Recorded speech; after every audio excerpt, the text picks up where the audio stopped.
dias eu confesso que parte como fruto de uma frustração, fui levado a refletir um pouquinho sobre o porquê que alguém, diante das circunstâncias adversas da vida ou problemas, poderia considerar deixar Jesus. E às vezes eu converso isso com pessoas. Eu lembro que já gastei um tempinho conversando sobre isso com o David Pierce, muitos de vocês conhecem, meu amigo de muitos de nós aqui, o fundador da Missão Steiger. E eu lembro que uma vez nós estávamos falando sobre isso, e lembrando de várias pessoas que ambos conhecemos, muitas pessoas que caminharam com ele, que foram membros da sua banda, e outras dessas, que abandonaram a fé completamente. E a gente estava conversando sobre isso, eu mencionando algumas dessas pessoas que eu conheço, ele outras, e nós chegamos à conclusão ambos, e que mesmo diante de todas as dificuldades que nós já passamos, e todos nós passamos, nunca cruzou em nossa mente, eu pude confessar isso e dizer, sinceramente, ouvir dele, a ideia, por um segundo sequer, eu vou abandonar Cristo. Nunca. Esse pensamento, eu vou abandonar Cristo, eu vou abandonar essa fé, nunca cruzou a minha mente. Eu estava, essa semana, voltando a pensar sobre isso, e falando, nossa, quantas pessoas facilmente, às vezes, ou no meio da coisa, falam assim, vou largar tudo. Eu não entendo isso, sinceramente, eu não compreendo isso, porque Cristo é tudo. Então não tenho como largar, não tenho como imaginar, não existe, minha vida não existe sem Cristo. Não existe nada sem Cristo. Cristo é tudo para mim. E acho que era isso que Jesus queria dizer em algumas das parábolas do reino, quando, por exemplo, ele fala do reino como aquela pérola de grande valor. Eu gosto dessa parábola. Ele fala aqui que esse mercador de pérola, ele encontra uma que era a que tinha o maior valor de todas. Ele vende tudo para comprar aquela única pérola, porque ela tinha o maior valor que todas. Ou o homem que encontra um tesouro no campo e vai e vende tudo para comprar aquele campo, porque ele encontrou aquele tesouro. E para mim é isso, Cristo é essa pérola de maior valor, esse tesouro que não faz sentido algum. Eu, mesmo no meio das dificuldades, mesmo no meio de grandes frustrações, traições, sentimentos ruins, de desapontamento, não dá para pensar em voltar atrás. Então, eu embarquei numa reflexão, pessoal, tentando entender o que acontece. E aí eu fiquei pensando assim, poxa, se alguém frequenta a igreja durante 10 anos, ou 20 anos, vamos falar 20 anos, alguns aqui talvez frequentam menos, mas tem alguns que, com certeza, mais. Eu vou pensar 20 anos. Eu frequento a igreja há mais de 20 anos. 20 anos de frequência à igreja, uma vez por semana. Vamos considerar que a igreja seja uma igual a essa, que você praticamente frequenta uma vez por semana. E vamos considerar que a média de tempo do sermão seja 40 a 45 minutos.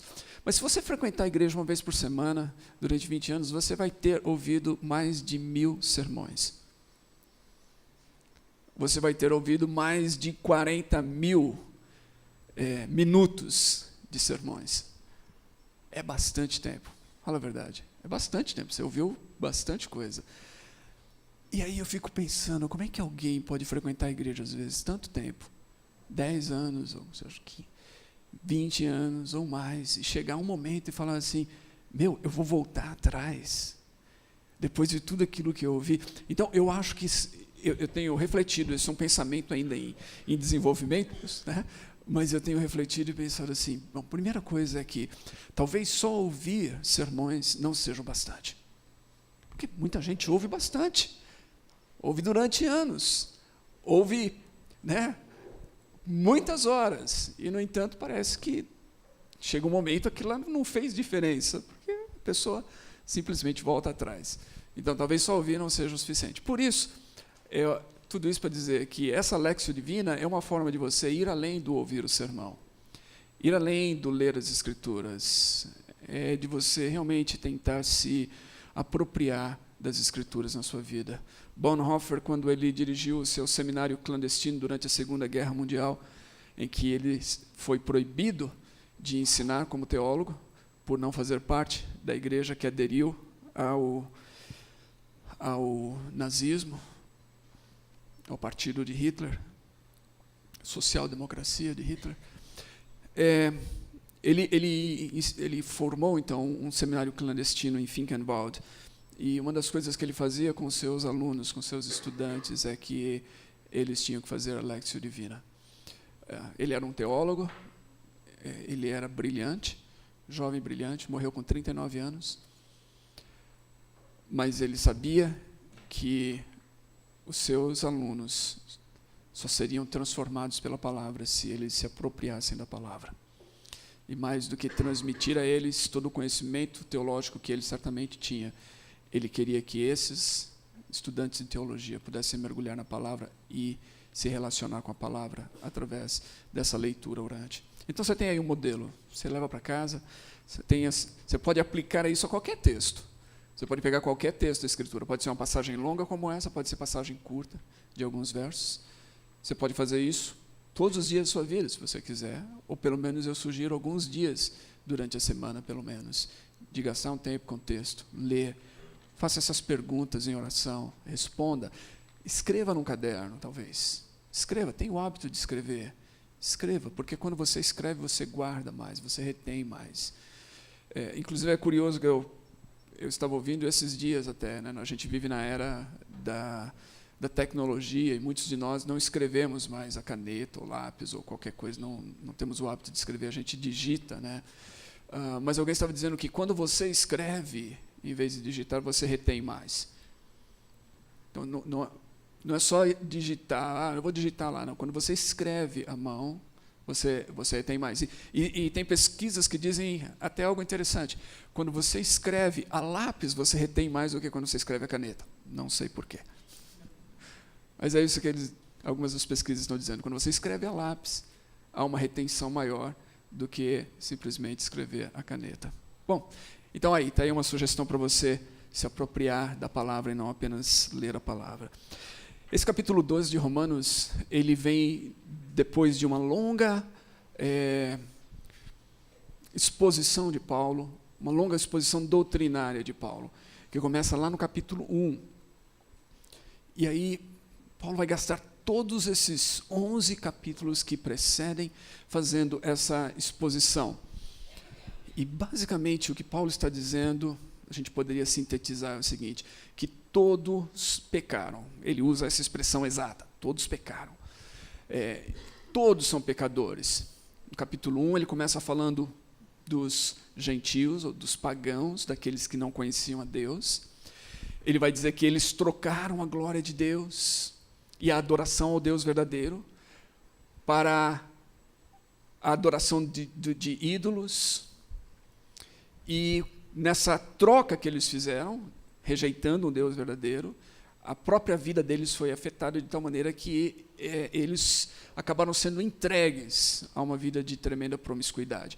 Paulo escreve isso aos cristãos de Roma, centro do império naquela época. A gente, inclusive, mencionou na semana passada que quando Pedro escreve, pensando em Roma, ele fala da igreja que está na Babilônia. É essa a ideia. Então, Roma é esse centro do império na sua época, e a gente pode dizer, como centro do império, é uma cidade, então, que refletia a cultura greca-romana dos seus dias. Quando a gente estuda a cultura greca-romana nos dias de Paulo, a gente vê que era uma cultura onde os padrões morais eram realmente muito baixos. A gente já falou isso na semana passada, mas é importante lembrar isso, porque Paulo vai fazer menção disso no capítulo 1, quando ele fala do ser humano que abandona Deus e que, então, ele é entregue a um comportamento completamente imoral. E era isso que acontecia nos dias de Paulo. Paulo avança dos pagãos e vai falar dos judeus. Ele vai falar assim, não pense vocês que são judeus, como o Hudson citou aqui, ao mencionar essa carta, ela foi escrita a cristãos de Roma, que havia gentios e judeus naquela comunidade. Aí Paulo diz assim, não pense vocês, judeus, que vocês são estão livres dessa condenação. Porque vocês, muito embora religiosos, muito embora vocês tenham recebido a promessa e tudo mais, vocês estão na mesma condição. Vocês quebraram os mandamentos de Deus. Vocês não estão vivendo de acordo com o que agrada a Deus. Então, a síntese é: todo mundo pecou e não tem maneira. O salário do pecado é a morte, ele vai dizer, não tem jeito de você agradar a Deus. E aí ele expõe o que Deus fez por nós. A salvação é por meio de Cristo e daquilo que Cristo fez por nós. Uma das grandes temáticas dessa epístola é aquela chamada justificação pela fé. Por isso essa é uma daquelas epístolas da reforma, a gente pode dizer assim, Gálatas e Romanos. E Romanos a gente vai se lembrar que Lutero, né, esse grande reformador, iniciou todo esse processo com a leitura dessa epístola. Então a justificação é pela fé naquilo que Deus fez por nós. Nós estávamos perdidos, destinados à ira, à condenação. Deus, por meio de Cristo, manifestou a sua graça e salvação para conosco. Usando novamente a expressão de Paulo na epístola, o salário do pecado, ou seja, a recompensa do pecado, aquilo que o pecador merece receber, é a morte. O dom gratuito de Deus. É gratuito. Eu não trabalhei por ele, eu não fiz nenhum esforço, não me empenhei, eu não mereço receber. É gratuito. O dom gratuito de Deus é a vida eterna em Cristo Jesus. Então, essa é a síntese disso tudo, e nós então somos justificados mediante a fé no que Cristo fez por nós. Todos esses capítulos anteriores, Paulo vai desenvolver isso, vai falar então dos efeitos disso quando nós somos justificados, nós recebemos o Espírito de Deus em nós, há uma esperança de uma vida futura, nossas vidas começam a ser transformadas por essa esperança. Por isso, aqui no capítulo 12, versículo 1, ele diz então, portanto, ou seja, tendo em vista, meus irmãos, que a gente olhou tudo isso que eu falei para vocês, agora o que se espera é isso. Aqui entra a parte, então, da aplicação da doutrina que Paulo desenvolveu até então. Portanto, irmãos, rogo-vos pelas misericórdias de Deus, ou seja, tendo em vista tudo que vocês aprenderam sobre essa misericórdia de Deus. Um Deus que é misericordioso, um Deus que é gracioso, um Deus que, olhando para nós que merecíamos a condenação, decide estender a nós o perdão e a salvação por meio de Cristo. Tendo em vista que nós entendemos isso, como nós devemos viver. E aí ele propõe aqui duas coisas. A primeira delas é a oferta das nossas vidas. Ele vai dizer assim, se ofereçam em sacrifício vivo, santo e agradável a Deus, este é o culto racional de vocês. É bem interessante que, naquela época em que a filosofia grega romana aqui, inclusive, estava aliada à mentalidade religiosa, aos rituais, aos sacrifícios que os gregos e os romanos ofereciam aos seus deuses. Essa filosofia, ela tinha um desprezo pelo corpo. E o corpo, então, era visto de uma maneira negativa. A gente pode sintetizar isso, porque isso é colocado, inclusive, por alguns autores, essa ideia de que o corpo era uma prisão para a alma, para o espírito. Então, a ideia era que o ser humano, que o homem, ele pudesse se ver livre dessa prisão. Por isso, quando a gente lê algumas das epístolas do Novo Testamento, elas parecem loucuras. Por exemplo, a ideia da ressurreição. Quando Paulo está falando aos atenienses, ele fala da ressurreição, eles imediatamente, naquele momento, eles interrompem ele, porque aquilo parecia uma coisa completamente sem sentido. Alguém que morresse jamais iria querer voltar para o corpo. É como se você fosse livre, liberto dessa prisão, e de repente você quisesse retornar para ela. Isso era insanidade para eles, não tinha sentido algum. Diferente, no entanto, dessa ideia, note como a religião cristã, e isso já vem da própria tradição judaica, note como ela valoriza o corpo. Note o fato de que o corpo, na visão judaica, ele é feito por Deus. E no texto de Gênesis, na sua forma poética, ele vai dizer que Deus formou o corpo. O salmista vai usar essa expressão de Deus como um grande artista que moldou o nosso corpo, como aquele que molda o barro, o oleiro que molda o barro e faz um vaso. Né? Ele é um grande artista. Então, o nosso corpo, o corpo físico, é uma obra de arte de Deus. Essa é a visão que a gente encontra, a visão judaica do ser humano e do corpo. O nosso corpo, então, tem valor.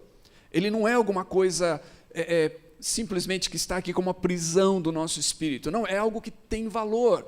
Portanto, a gente vai encontrar na adoração, no Velho Testamento, uma série de expressões corporais que são incentivadas a serem feitas no ato de adorar a Deus. O corpo tem valor. Agora, o cristianismo torna isso ainda muito mais forte no fato de que esse Deus que criou o ser humano, ele vem e ele se encarna num corpo físico, ou seja, Deus, que é espírito, eterno, imaterial, vem a esse mundo, ele mesmo se torna um ser humano como nós, e ele vive num corpo físico. Mas não só isso, quando ele morre, ele ressuscita, a sua ressurreição também é corpórea. Nós declaramos aqui no credo, nós cremos na ressurreição do corpo. Por quê? Porque a ressurreição de Cristo foi corpórea. Não foi só seu espírito que ressuscitou. O túmulo estava vazio. E não estava vazio porque roubaram o corpo. Não estava vazio porque o corpo foi despedaçado por cães e tudo mais e se perdeu. O túmulo estava vazio porque aquele corpo que estava morto ali recebeu essa vida novamente e se levantou como um corpo ressurreto. E Paulo vai dizer, então, em 1 Coríntios 15, que esse é o corpo que nós teremos. Então, o cristianismo ele eleva essa ideia do corpo ao mais alto que a gente possa ter, ao mais alto padrão. O corpo importa para Deus. Portanto, Paulo está dizendo aqui que a nossa adoração, ele diz assim, se ofereçam em sacrifício vivo. Ele está falando, ofereçam os vossos corpos. Entreguem os vossos corpos. Se a gente olhar nessa carta, no capítulo 6, ele vai usar o mesmo verbo oferecer, e vai dizer que os nossos corpos antes eram oferecidos ao pecado. Ou seja, há uma ligação na mentalidade de Paulo do nosso corpo e das coisas que nós fazemos com o nosso corpo com o pecado. Isso é tão importante, meus queridos, porque a gente vive numa época que, assim como nos dias de Paulo, uma época de um dualismo que tenta separar a nossa fé, a nossa espiritualidade, a nossa religião do nosso corpo. E assim, o que Deus está realmente interessado, alguns vão dizer, é com os nossos pensamentos. O que Deus está interessado realmente é com a nossa espiritualidade aqui dentro, é com o coração. O que Deus se importa é com as nossas motivações, é com o nosso interior, e não com o nosso corpo. Mas não, Paulo está dizendo que Deus está interessado em toda a nossa vida, inclusive com o nosso corpo. O nosso corpo importa para Deus. O que nós fazemos com o nosso corpo importa para Deus. Nós, como cristãos, não somos fantasmas. Nós não vivemos fora do corpo, nós vivemos por meio do corpo. Nós revelamos Cristo e a nossa fé através da nossa presença física aqui, como seres humanos, com o nosso corpo. Então, todo o nosso corpo deve ser oferecido a Deus, de tal maneira que seja como um sacrifício. A ideia é que vivo, santo e agradável a Deus, que é o culto racional. A adoração é um estilo de vida. Não é uma vez por semana, não são apenas os cânticos que nós cantamos, as orações que nós fazemos, a leitura ou a reflexão, é o que nós fazemos dia a dia com as nossas vidas, as nossas ações, aquilo como nós usamos a nossa vida. E essa ideia do corpo, essa ideia, a nossa vida importa para Deus. Tudo, então, tudo importa para Deus, Ele está interessado em tudo. Diante das misericórdias de Deus, Paulo diz, vivam para Deus. Vivam para Deus. Toda a vida de vocês para Deus. Esse primeiro verso tem a ver com a vida aqui. No segundo verso ele diz assim, não se amoldem ao padrão deste mundo. A palavra grega para mundo aqui é a palavra era, seria a ideia, não mundo no sentido dessa terra, desse planeta, mas no sentido da era. Não se amoldem ao padrão deste mundo, ou dessa era, dessa presente era. E Paulo está fazendo aqui um contraste, então, entre essa era, a era em que nós estamos vivendo, e a era vindoura. São as duas coisas que a gente encontra na teologia paulina. A presente era e a era vindoura, a gente vai encontrar isso em Jesus também, no Novo Testamento. Paulo diz assim, não se amoldem, então, ao padrão deste mundo, mas transformem-se pela renovação da vossa mente. Confesso a vocês que durante anos eu li esse versículo e possivelmente até preguei de maneira equivocada. Não é porque você é pregador que tudo que você prega está correto. Saiba disso. Ok? Eu vi alguém falar assim, olha, pelo menos 20% da minha pregação está errada. O problema é que eu não sei quais 20% são. Né? Então, isso deve tornar aquele que prega humilde, e isso deve incentivar aqueles que ouvem o pregador a estudar, a conferir, e não receber tudo aquilo que o pregador fala como se aquilo fosse a palavra final, a verdade última, porque todos nós somos falhos. Então, voltando aqui, eu lembro que eu possivelmente já preguei em cima desse texto para falar sobre transformação do mundo. Né? Vamos transformar o mundo. Mas o texto não diz de transformação do mundo, o texto diz da transformação pessoal, não do mundo. Em outras palavras, nós não fomos chamados para transformar o mundo, nós fomos chamados para sermos transformados pela palavra de Deus e pela presença de Deus. E se existe alguma transformação que aconteça no mundo, ela é uma repercussão dessa mudança pessoal em nossas vidas. Às vezes a gente está tão engajado, vamos mudar o mundo. Mas não há mudança nenhuma. Porque a mudança verdadeira tem que partir aqui, na minha vida. E como que é essa mudança? Eu vou ler aqui na versão de Phillips. Se vocês conseguirem encontrar num sebo em algum lugar, chama-se Carta aos Cristãos. Espera aí, como é que é? Cartas para hoje, J.B. Phillips. É uma tradução extraordinária que foi feita em inglês já há muito tempo e foi publicada no Brasil também, mas está fora de catálogo. Cartas para hoje. Olha só, esses 2 versículos na tradução de Phillips. Ele diz assim, com os olhos bem abertos para as misericórdias de Deus, meus irmãos, eu lhes imploro que, num ato de adoração inteligente, entreguem-lhe seus corpos como sacrifício vivo, dedicado a Ele e por Ele aceitável. No primeiro verso, então, é isso. Como resposta à misericórdia de Deus, se entregue a Deus. Tudo. Essa é a verdadeira adoração. Esse é o culto que Deus espera. A vida de vocês entregue a Ele. E isso significa não só os seus pensamentos, as suas emoções, a sua intenção religiosa e tudo mais, mas tudo, o seu corpo. Se eu pudesse usar um slogan da moda hoje em dia, é meu corpo, minhas regras. Para o cristão, seria assim, meu corpo, as regras dele. Meu corpo, as regras dele. É Ele quem diz como eu devo viver e as coisas que eu devo fazer com o meu corpo. Ele, não eu. Eu já não é mais meu, na verdade, é dele. É entregue a Ele. Verso 2, na versão de Phillips, não permitam que o mundo ao redor os force a se encaixarem nos seus moldes. A presente era vai tentar nos pressionar, vai tentar forçar-nos para que a gente se encaixe no molde. É mais ou menos assim, nenhum de nós gosta de ir... A pior coisa que pode acontecer é a gente entrar num lugar e a gente perceber que a gente está com a roupa errada. Né? Eu lembro que uma vez a Mara... Eu fui convidado e eu levei a Mara, minha esposa, para uma...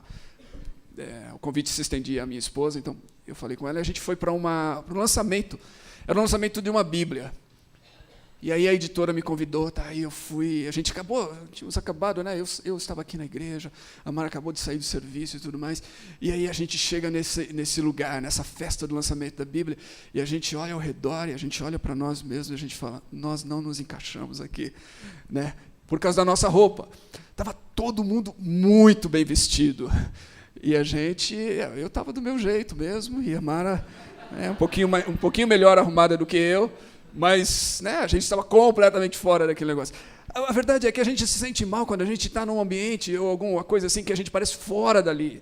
Porque a gente quer se amoldar, a gente quer parecer igual aos demais. A coisa pior da vida é quando a gente parece que a gente é estranho, que a gente está fora de lugar, as pessoas começam a olhar com os olhos estranhos para a gente, tudo mais. A gente se sente mal com isso. Então a gente quer ser bem aceito, a gente quer ser bem recebido, e para isso muitas vezes a gente quer se enquadrar naquele ambiente. Eu, quando tinha 7 anos, eu lembro que na primeira série escolar o professor perguntou: qual é a sua religião? Naquela época eles faziam isso, qual é a sua religião? Todos os alunos foram dizendo a religião, chegou na minha vez, eu era o único crente evangélico.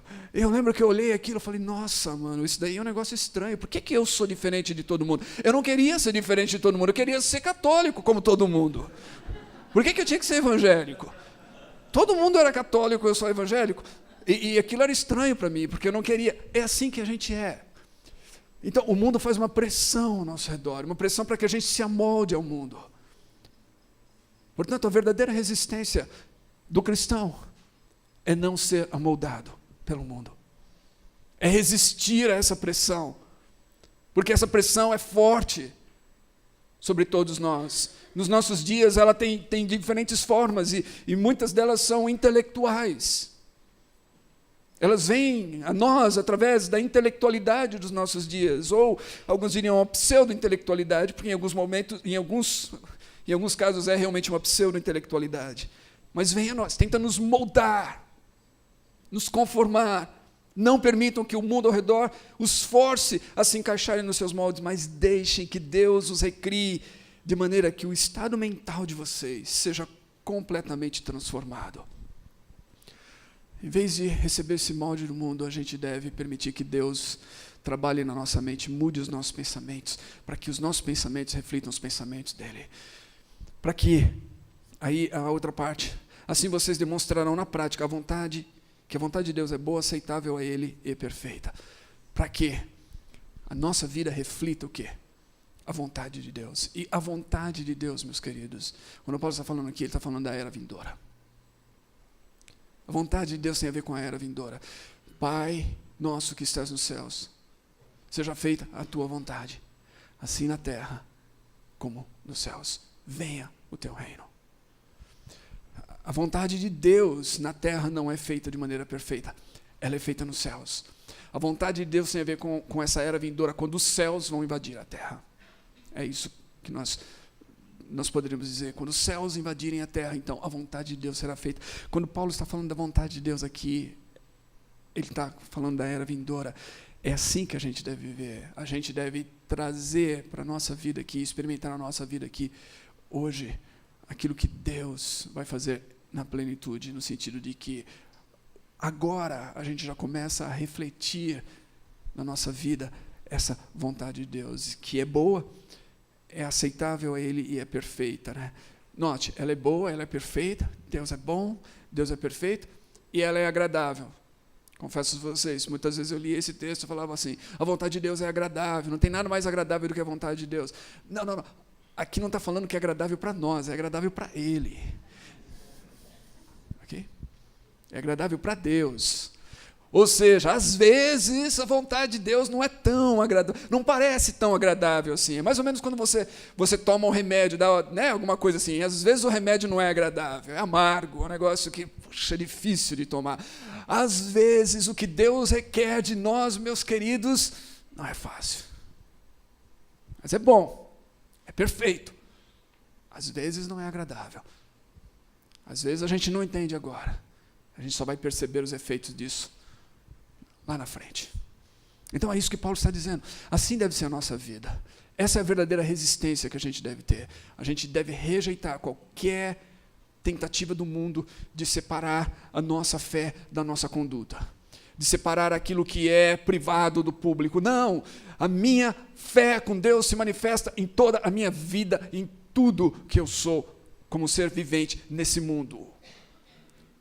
A gente deve rejeitar qualquer tentativa do mundo de colocar um molde em nós e dizer que nós temos que pensar dessa maneira que o mundo quer. Porque os tempos mudaram, porque as ideias são outras. Não, a gente deve continuar com essa palavra, por mais antiquada que ela possa parecer, porque essa é a verdade de Deus.